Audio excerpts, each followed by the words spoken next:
A few days passed, and Uchimura was drowning in paperwork. Just as he was about to start contemplating the meaning of life, Oral burst into his office with news. She had successfully negotiated with the bear tribe, and as long as Uchimura met their conditions, they would support the demon army.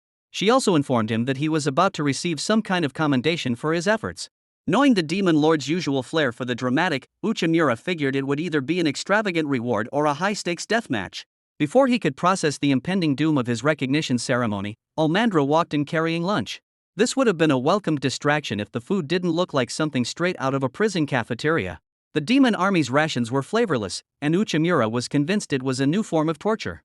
He had accepted a lot of things about this world, but a life without decent food was where he drew the line. Almandra had an idea: if he wanted meat, he should go get it himself. Uchimura wasn't thrilled about the idea of running around in the wilderness just to satisfy his cravings, but Almandra had an ulterior motive. The neighboring demi-human tribes had requested help dealing with a magical creature that had been attacking their people in the forest. So, in classic demon army fashion, their food hunt doubled as a murder mission. Just what Uchimura needed, another near-death experience disguised as a casual outing. Following a suspiciously convenient trail of mushrooms, Almandra deduced that their target had to be nearby. Apparently, all the orcs who had been attacked were gathering these mushrooms when they were ambushed. It didn't take long before a massive boar, angry and faster than Uchimura's will to live, came charging at them. Almandra, clearly excited for some action, launched herself into the air and drop-kicked the boar straight into the ground. Uchimura started to think this might actually be easy until the boar retaliated by flinging a barrage of rocks at them. Almandra dodged effortlessly. Uchimura barely had time to scream before Almandra stopped it with one hand. At this point, she could have ended it in a single punch, but she hesitated.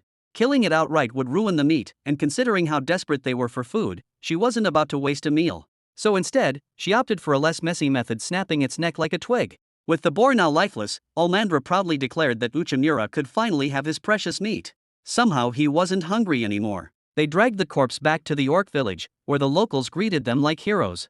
Uchimura thought this would be the end of their adventure, but then Almandra made an announcement that she was going to cook the meat herself. Uchimura, being the unfortunate soul that he was, had to witness firsthand what could only be described as a war crime against food. Almandra's idea of cooking was blasting the boar with a fireball until it was charred beyond recognition. She proudly handed a chunk to Uchimura, who stared at it as if it had personally insulted him.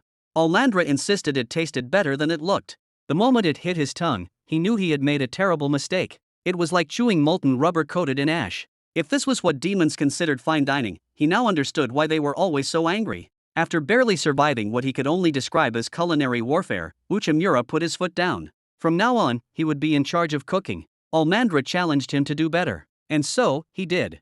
Using actual cooking techniques, soaking the meat, slow roasting it, and even making a proper soup, he prepared a dish that didn't taste like burnt despair. The villagers were amazed. Almandra, after reluctantly taking a bite, had to admit it was good. Uchimura took this opportunity to teach them a valuable lesson. The demon army wasn't just struggling with resources, they were also stuck in a primitive mindset. Food was a crucial part of a civilization's progress. If they wanted to be a powerful force, they needed to start with the basics, learning to cook something that wouldn't poison their own troops.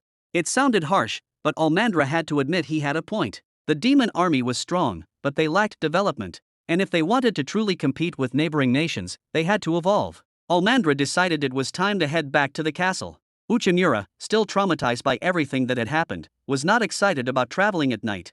But Almandra assured him that she could light the way with her magic, a blazing fireball guiding their way. It also made sense why demi-humans, who couldn't wield magic, trained tirelessly to become skilled fighters, while demons like Almandra could rely completely on their magic. But he believed Almandra would benefit by improving her combat techniques a little. Despite her attack power increasing dramatically when she used her true power to transform, her recovery period afterwards was lengthy. He suggested she take a weapon into combat with her next time. He also advised that she should wear armor that offered greater coverage. After he made that statement, Almandra considered it as an insult, her light extinguished. She abandoned Uchimura in the woods, leaving him wondering why she had become so angry. He ran back to the orc village for shelter. The following morning, Uchimura met with the demon lord to provide a report on the mission, and the demon lord congratulated him on his accomplishments. He was informed that Almandra had returned the previous evening, while Uchimura only arrived this morning, escorted by the orcs.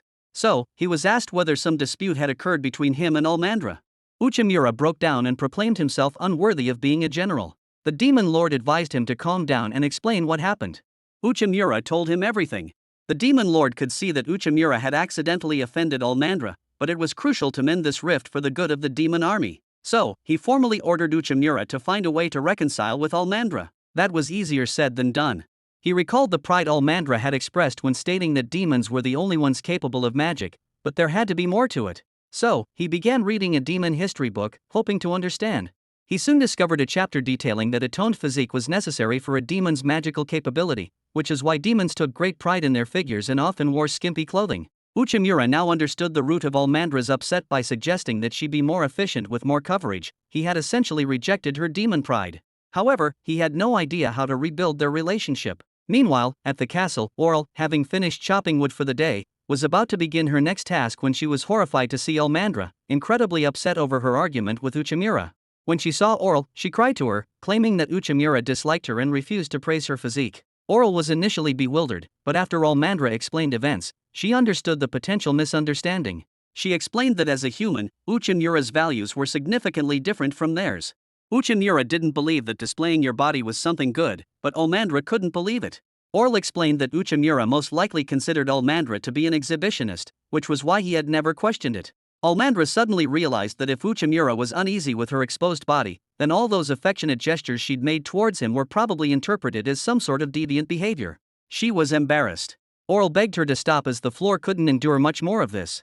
Almandra asked Oral for advice. Oral told her of a discussion she'd had with him when she first became his assistant. He had told Oral that he wanted her to remain true to her desires, no matter what, because he wanted her to be free to speak about any concerns she had so they could reach a mutual agreement, regardless of any misinterpretations. Oral was confident Almandra could mend things with Uchimura as long as they talked things through. Uchimura and Almandra met in a castle stairwell, both with urgent things to express. Almandra proclaimed to Uchimura that she wasn't a slut, she simply wanted him to compliment her body. Uchimura said that he thought her body was hot. They both took a moment to think about the other's words, and as it seemed they were on the same page, Uchimura apologized to Almandra. He hadn't known much about demons and hadn't realized that what he had said would be considered insulting to her. Almandra accepted his apology and similarly apologized to Uchimura because it was not his fault that he was ignorant of demon culture, and even if she was angry, she shouldn't have abandoned him in the forest. Uchimura almost died due to her actions. As he was fine, Uchimura declared his forgiveness. He was happy to have made amends, and now that they had had a chance to learn a little about each other, Uchimura thought they could become great associates, though he still did not realize that Almandra interpreted the word associate as a marriage proposition. Later, the demon lord gathered his subordinates as he had a special announcement. After forming alliances with the various tribes, his demon army had become significantly stronger, and this was all due to the dedicated work of his newest general, Uchimura. The demon lord would present him with a magic stone. Uchimura felt honored to receive such a valuable stone. None of it would have been possible without Almandra at his side. He went over to her, kneeled down, and asked Almandra to accept the stone with him. Almandra was happy but panicked that Uchimura was doing this in public, with so many witnesses. He was unaware that gifting a magic stone to a girl was literally the equivalent of a marriage proposal in this realm.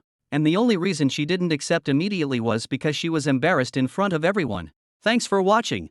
Don't forget to like, subscribe, and hit the bell icon so you don't miss the next episode. See you next time.